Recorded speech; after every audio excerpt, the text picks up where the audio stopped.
रोमी 3:20 पदरे लेखा अछि व्यवस्थार क्रियाकर्म द्वारा कौन सी प्राणी ताहांको छामुरे धार्मिक गणित हेब नाही, जेहेतु व्यवस्था द्वारा पापर ज्ञान जन्मे। तो यही पदरे आम कौन देखा पाऊ? व्यवस्था द्वारा कौन सी लोक धार्मिक हेबे नाही।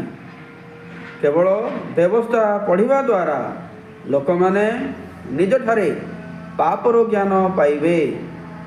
तेबे बाइबल गुटे प्रकार यदि कही था भल ही था, किंतु आउ गोटे जगह लिखाई लूक 1:6 जहनर बापा माँ एलिसाबेथ एवं जिखरिया से माने उभय ईश्वरंकर समस्त आज्ञा समस्त विधि पालन करी ईश्वरंक दृष्टि रे धार्मिक थिले।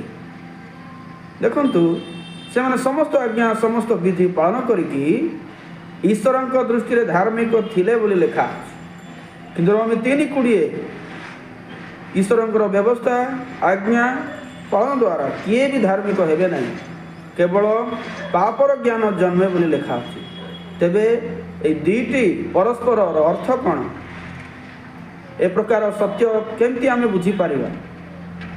बाइबल कहे रोमी 10:17 विश्वास केमती आसब? श्रवणरू आसब। श्रवण केमिति हब? ख्रीष्टंक वाक्यरू हेब। तेबे परस्पर जदि ए प्रकार अलगा हुए तेबे आम ठारे विश्वास केमिति आसब? आमे केमिति शुणिकी केमिति बुझिबा? एहार सत्यता बाइबल रे अछि। तेणु आपण मानकु अनुरोध करे आपण माने मोर चैनल को देखंतु आ सब्सक्राइब करंतु। ए प्रकार अनेक द्वंद्वमूलक विषय सेठारे आलोचना हेछि।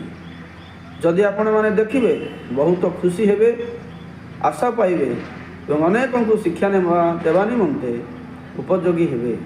धन्यवाद। रोची।